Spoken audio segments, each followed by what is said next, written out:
ओम नमः शिवाय। बोले वृषभ सागर जी महाराज की, आचार्य गुरुवर श्री विद्यासागर जी मुनि महाराज की जय।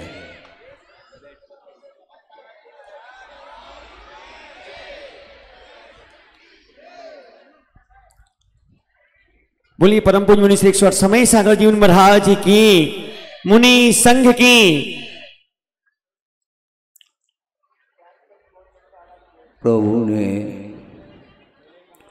संसार के स्वरूप को जान लिया और उन्हें वैराग्य हुआ है संसार से, और उस वैराग्य का समर्थन करने के लिए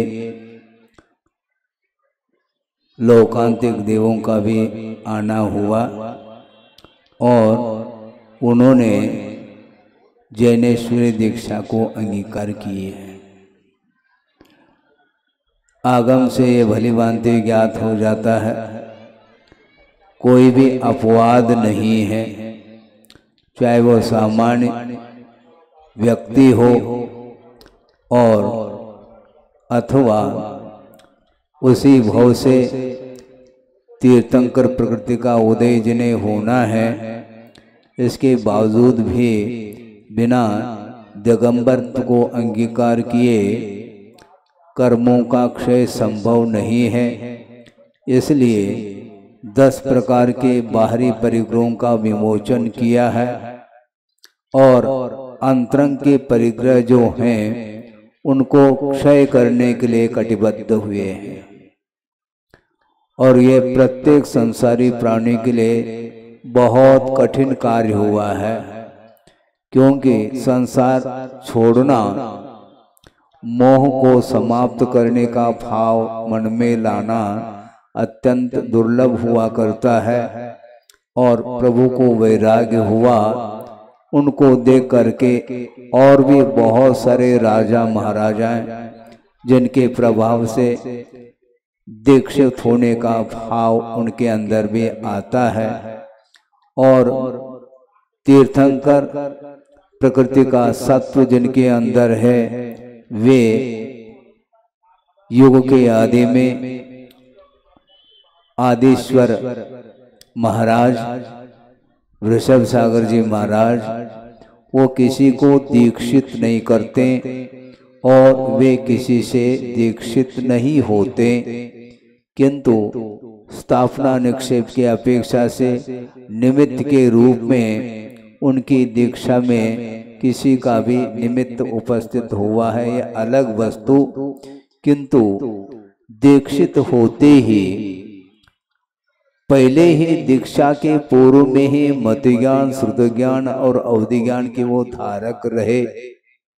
क्षायिक सम्यक दर्शन भी उनके पास था और दीक्षित होते ही विपुलमति मनपर ज्ञान से भी वो संपन्न हो जाते हैं। इतना ही नहीं, केवल ज्ञान को छोड़ करके अन्य जितने भी रिद्धियां हैं उन रिद्धियों से वो संपन्न हो जाते हैं। इसमें एकमात्र कारण है निर्दोष रत्नत्रय की आराधना। जो ही वैराग को धारण करके वे परिग्रह से मुक्त हुए, उसी समय वो सारी की सारी रिद्धियां उन्हें उपलब्ध हो जाती हैं। ये तप की विशेषता है। मोक्ष मार्ग में रिद्धि की अनिवार्यता नहीं है। सम्यक दर्शन, सम्यक ज्ञान, सम्यक चारित्र की समष्टि का नाम ही मोक्ष मार्ग है, ऐसा आगम में उल्लेख मिलता है। और मोक्ष पथ पर आरूढ़ होते ही तप की विशेषता से, साधना की विशेषता से उनके अंदर सारी रिद्धियां प्राप्त हो जाती हैं, किंतु उन रिद्धियों के प्रति कोई भी मोह ममत्व भाव उनका नहीं रहता। वे वर्तमान चारित्र के धारी माने जाते हैं। निरंतर उनका चरित्र वृद्धिंगत ही होता रहता है। उनका चरित्र अपने जीवन में हीमानता को लेकर के नहीं रहता, किंतु पल प्रतिपल चारित्र में अथवा रत्नत्रय में वृद्धि ही होती रहती है। इसलिए वर्धमान चारित्र के धारी वो माने जाते हैं और दीक्षा के समय पर ही वो संकल्प ले लेते हैं। मौन, अखंड मौन रहने का संकल्प उनका होता है। सोचो, विचार करो, सारे सारे रिद्धियों से संपन्न हैं और श्रुत केवलित उनके अंदर आया है। द्वादशा के पाठी भी हो चुके हैं, विपुलमति मन पर ज्ञान से भी युक्त हैं। इसके बावजूद भी किसी को मोक्ष मार्ग संबंधी उपदेश देने का विकल्प उनके अंदर नहीं आता है। उनका मन, उनका उपयोग कितना शांत होगा। किसी के पास थोड़ा बहुत भी ज्ञान का क्षोभम हो जाता है तो उसका मन हमेशा आकुलित रहता है, यह दूसरे को भी मैं कुछ सिखाऊं, समझाऊं, किंतु समझाने का भाव उनके अंदर किंचित मात्र भी नहीं रहा। इसलिए नहीं रहा कि उनका ये भाव है। हम अपने शब्दों में कहना चाहते हैं, हम किसको समझाएं, क्योंकि मोह के छोड़ने का जो उपदेश होता है वह जब तक मोह का क्षय स्वयं में न हो तब तक उपदेश की भी कोई सार्थकता सिद्ध नहीं होती है। इसलिए मोहनी कर्म के क्षय के लिए ही वो तत्पर हो चुके हैं और 24 घंटे के अंदर उनको मध्याह्न में केवल ज्ञान की भी उपलब्धि अथवा उसका लाभ उन्हें होगा। सोचो, विचार करो। वस्तुतः मूर्छा परिग्रह कहा। मूर्छा का अर्थ यह है आसक्ति का भाव। 4 प्रकार की संज्ञाएं हुआ करती हैं। संज्ञा का अर्थ इच्छा का भाव होता है। आहार संज्ञा, भय और वासना, और इसके साथ साथ परिग्रह संज्ञा, ये 4 होती हैं। और इन चारों संज्ञाओं से ग्रसित रहता है संसार पूरा का पूरा, किंतु उन चारों संज्ञाओं से अपने आप को ऊपर उठाने की जो साधना उन्होंने अपना ली है, उस अनूठी साधना को देखते हुए प्रत्येक संसारी प्राणी के भीतर भी वैराग्य का भाव भले तात्कालिक हो आ सकता है, आता है। क्योंकि वैराग्य का जो वातावरण है वह प्रत्येक व्यक्ति के ऊपर प्रभाव पड़ता है और स्वयं भी अपने जीवन में उस मोक्ष पथ पर आरूढ़ होने के लिए भाव जागृत करता है। यह दुर्लभ क्षण है और वही क्षण उनके लिए आए हैं। कहाँ तो 83 लाख पूर्व तक विषयों में उनका उपयोग उलझता रहा, किंतु इसके पश्चात निश्चित रूप से कोई न कोई पदार्थ वैराग्य के लिए कारण बनता है। आप पूछ सकते हैं कि महाराज आपको कैसा वैराग्य हुआ? ये सब बातें हैं। वैराग्य के लिए कोई भी निमित्त बन सकता है और उस निमित्त को लेकर के ही वैराग्य भाव जागृत होना चाहिए, क्योंकि प्रतिपल पदार्थ परिवर्तनशील है। तो ऐसी स्थिति में परिवर्तनशील पदार्थ के प्रति मोह करना यह ज्ञान भाव नहीं माना जाता, यह अज्ञान भाव माना जाता है। क्योंकि वस्तु के स्वरूप को समझने के उपरांत भी उसको उसके प्रति स्वामित्व का भाव रखना यह मूर्छा भाव माना गया है। और ये मूर्छा भाव यहाँ तक संसारी प्राणी को गर्त में ले जाता है जहाँ से उठना अत्यंत कठिन होता है। एक छोटा सा मिसाल दृष्टांत के रूप में आपके सामने रख रहा हूँ कि नरक गति का अथवा नरकाय का बंद कौन करता है? देव नहीं कर सकते, और नारकी भी मर करके उसी भाव से नरकाय का पुनः बंद करके नरक पर्याय को प्राप्त नहीं कर सकते। किंतु तिर्यंच और मनुष्य गति के जो जीव हैं वे अति मात्रा में आरंभ और परिग्रह के कारण नरक आयु का बंद करते हैं। और सप्तम पृथ्वी का बंद करने वाला कौन जीव होता है? तो मनुष्य में पुरुष का नंबर आता है, महिला का नहीं, क्योंकि सप्तम पृथ्वी का बंद करने के लिए वज्र वृषभ नाराज सहनन की आवश्यकता होती है।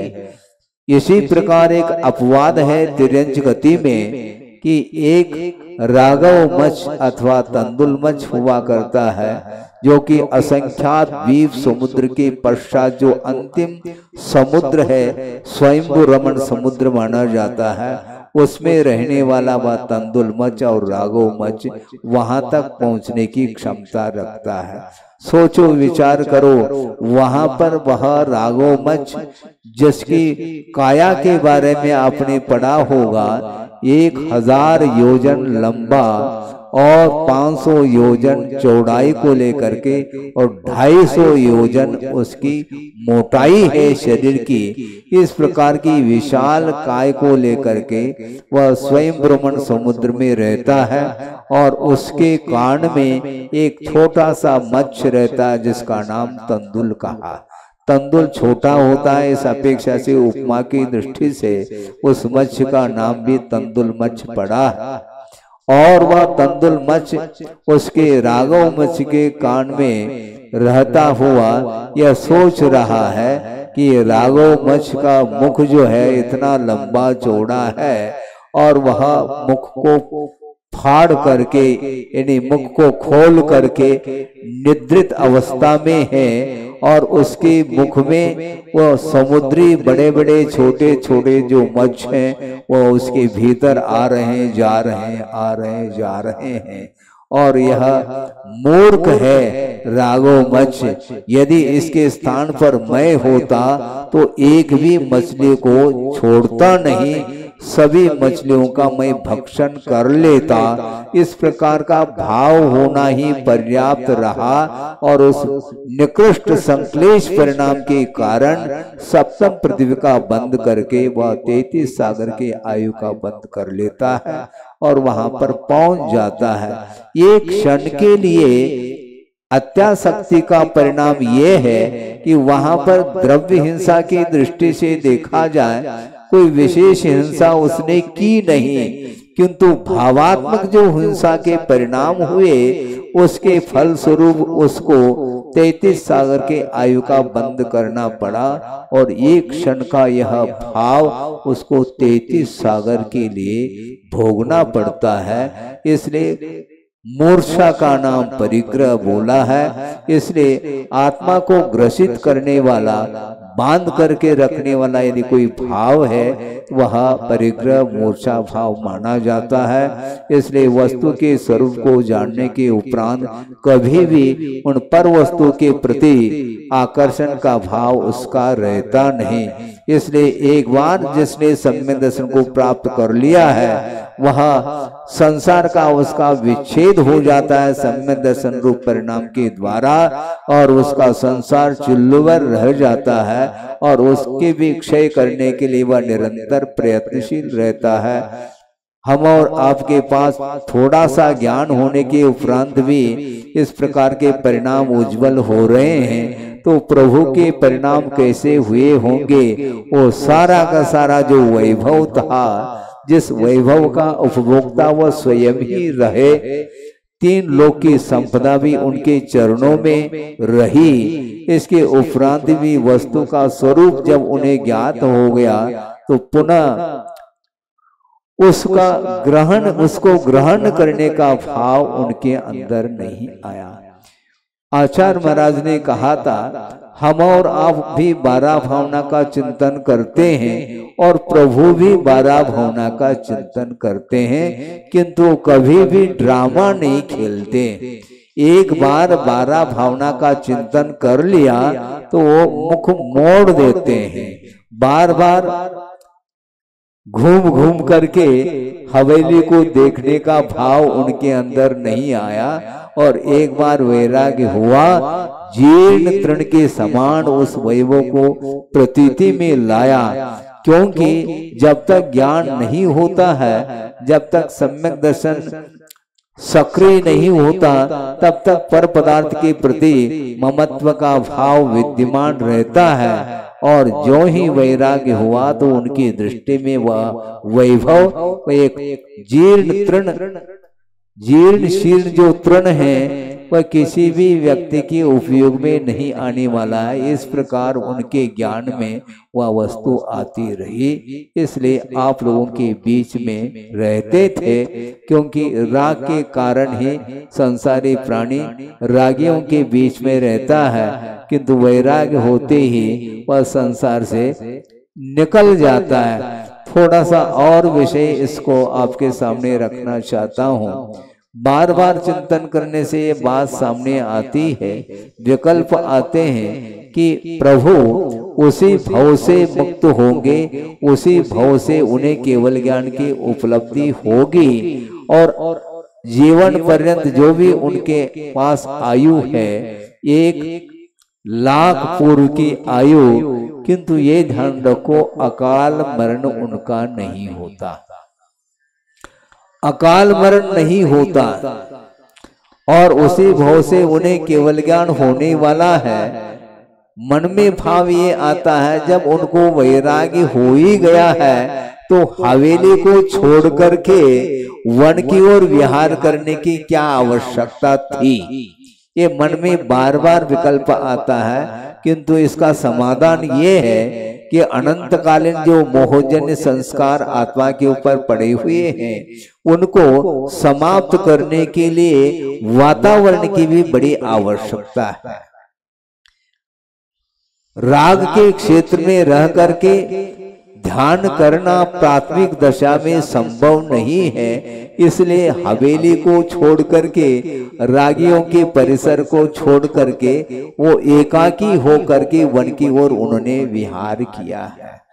यद्यपि जब परिपक्व दशा आती है उस समय किसी भी वस्तु को ध्यान का विषय बनाया जा सकता है, किंतु प्रारंभिक अवस्था में द्रव्य क्षेत्राधिक जो संयम के अनुकूल हो उस प्रकार के क्षेत्र को ही चुना जाता है और वो एकाकी होकर के तप करना उन्होंने प्रारंभ किया है।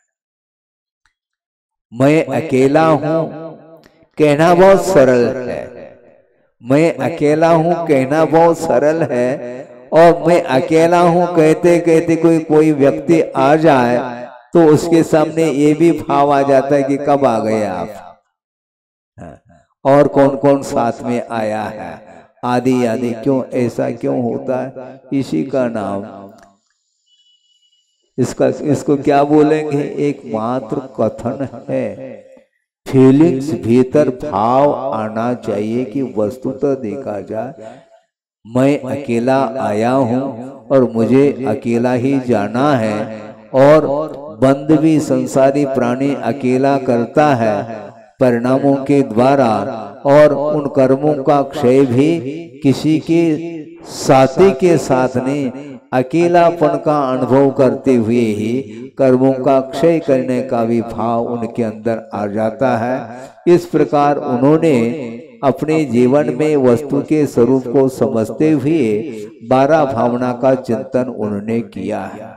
षोडश कारण भावना के चिंतन के फल स्वरूप उन्हें तीर्थंकर प्रकृति का बंध हुआ था, और वो पूर्व भव में रत्नत्रय की साधना की थी, और एक तीर्थंकर के पाद मूल में ही उन्होंने षोडश कारण भावना भाई थी। फलस्वरूप तीर्थंकर प्रकृति का बंध उन्होंने किया था, और तीर्थंकर प्रकृति जो सात से पुण्य प्रकृति मानी जाती है उसके साथ साथ और बहुत सारे जो प्रशस्त प्रकृतियां हैं पुण्य प्रकृति, उनका भी उन्होंने विशिष्ट अनुभाग के साथ बंद किया था। फल स्वरूप उस पुण्य के फल का भोग करने के लिए उन्हें देवगति को प्राप्त होना पड़ा, और देवायु का बंद करके 33 सागर तक सर्वसिद्धि में उन्होंने अपने जीवन को व्यतीत किया है, जहाँ पर देवांगनाओं का भी कोई सद्भाव नहीं है। इसलिए शुक्ल परम शुक्लेशा के साथ और द्वादशा के पाठी होते हुए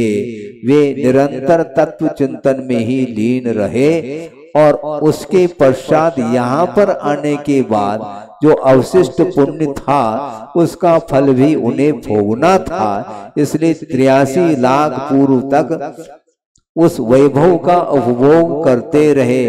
इसलिए करना पड़ा क्योंकि यहाँ पर आने के उपरांत मोहनी कर्म की उदीर्णा के लिए बहुत सारे पंचेंद्र के विषयों का समागम मिलता है, इसलिए उसके प्रति आकर्षण बढ़ता चला जाता है संसारी प्राणी का। उसके कारण ही उन वैभवों के बीच में रह करके उसका उपभोग करते रहे, किंतु क्षायिक सम्यक दर्शन था और अवसर पाते ही उन्हें वैराग्य हुआ और वैराग्य के माध्यम से दीक्षा के भाव उनके अंदर आए और जैनेश्वरी दीक्षा उन्होंने स्वयं ली है। क्योंकि दिगंबर अवस्था को प्राप्त हुए बिना शरीर के प्रति ममत्व भाव है क्या नहीं, इसकी परीक्षा संभव नहीं है। और वे दीक्षित होने के उपरांत अखंड मौन तो उन्होंने लिया ही है, साथ साथ यह भी उन्होंने संकल्प किया कि 6 महीने तक मैं चारों प्रकार के आहार का त्याग करता हूं। इस प्रकार मन में संकल्प लेकर के वो ध्यानस्थ हो जाते हैं।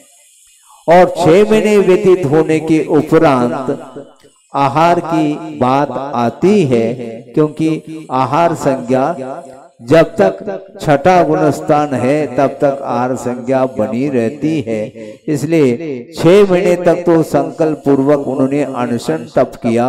उसके बाद क्षुधा जब भूख लगती है तो उसको उसके प्रशमन के लिए उन्होंने जंगल से विहार करते हुए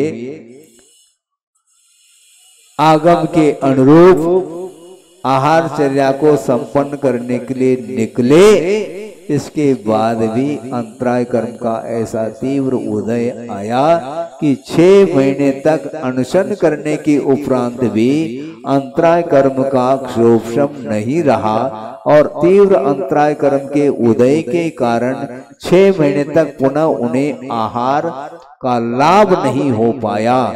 फिर बाद में जाकर के श्रेयांश राजा को स्वप्न आ जाता है। उसके बाद वे सारी क्रियाएं हो जाती हैं। अर्थ ये है कि असाधारण व्यक्तित्व को लेकर के उनकी जो साधना रहती है, इसके बावजूद भी अज्ञान दशा में बंधा हुआ जो कर्म है वह किसी को भी छोड़ता नहीं है। और छोड़े क्यों? क्योंकि हंसता हुआ संसारी प्राणी कर्म का जब बंद करता है तो उसको समता भाव के साथ ही यदि मान लो वह सहन कर लेता है तो उसके माध्यम से ही कर्म कटते चले जाते हैं और स्वयं के लिए एक प्रकार से सुविधा प्राप्त होती चली जाती है। इसलिए संयम को अंगीकार करने के उपरांत उनके अंदर जो निरीता रही है वो अपने आप में प्रशंसनीय है और उसका अनुकरण साधारण साधक कर नहीं पाता जो उन्होंने साधना करके दिखाया है, बल्कि दिखाने का भाव उनका बिल्कुल नहीं है, किंतु उनकी साधना ही बताती है कि कितनी कठिन साधना उन्होंने की है। भयानक उपसर्ग भी हो जाए तो भी उनका उपयोग विचलित नहीं होता। इस प्रकार की उनकी साधना चलती रहेगी और ज्यादा समय नहीं है और कल जो है ना इस समय उन्हें केवल ज्ञान का लाभ होने वाला है। आज विपुलमती मनोपर ज्ञान उन्हें उपलब्ध हुआ, किंतु ये ध्यान रखो मनोपर ज्ञान का उपयोग वो कभी भी अन्यान्य कार्यों के लिए नहीं करते, क्योंकि उपयोग या प्रयोग करने की कोई आवश्यकता नहीं, भाव ही नहीं उनके अंदर। सोचो विचार करो, थोड़ा बहुत क्षोभशम हो जाए तो हमारे अंदर ये विकल्प आता है कि मैं भी दूसरे को समझाऊं आदि आदि करूं, ये भाव मन में आ सकता है। यद्यपि दूसरे के कल्याण का भाव आना ये अपने आप में इसमें हानि नहीं किसी का, किंतु उन्होंने ये समझा कि उपदेश देते समय प्रवृत्ति करनी पड़ती है, इसलिए निरंतर जो है आत्म साधना करते चले जाएं तो निश्चित रूप से केवल ज्ञान का जब लाभ होगा, उसके माध्यम से असंख्य जीवों का कल्याण जब होना है तो आकुलता करने से क्या प्रयोजन है। इस प्रकार मन में भाव ला करके अखंड मौन लेकर के साधना करते रहें, और उस साधना को देखने के लिए हम भी क्या आप लोगों की भावना नहीं होती क्या उस प्रकार की साधना करने की भावना तो होनी ही चाहिए। साधना करने की क्षमता हो अथवा ना हो यह अलग वस्तु है, क्योंकि देर साधन के अभाव में हम साधना नहीं कर पाते, ये कोई बाधा नहीं, किंतु वहां तक जाने के लिए तीव्र उत्कंठा और भीतर की जो आस्था उमड़ करके आती है, तो उसके माध्यम से भी असंख्यात गुणी निर्जरा करने का एक लाभ तो मिल ही जाता है। इसलिए हम ज्यादा नहीं कहना चाहते हैं, और भी प्रतिमाएं हैं वहां पर भी संस्कार आदि होना है, इसलिए भगवान के वैराग के वातावरण को देखते हुए हम भी प्रभु से प्रार्थना करते हैं कि भगवान आप जैसी साधना अपने अंदर भी साधना करने के लिए बल प्राप्त हो। किंतु आचार्य कहते हैं बल प्राप्त हो कहने से बल प्राप्त नहीं होता, किंतु बल को प्राप्त करने के लिए शरीर के प्रति जितनी निरता जागृत होगी उतना ही आत्मिक बल बढ़ता चला जाता है, और मानसिक वासनिक और कायिक शक्ति भी पर्याप्त मात्रा में मिलती है, जिसके माध्यम से मोक्ष मार्ग पर आरूढ़ होकर के वह साधना में रत हो सकता है। हो इस पवित्र भावना के साथ अहिंसा परमो धर्म की जय। आचार्य गुरुवर श्री विद्यासागर जी मुनि महाराज की जय।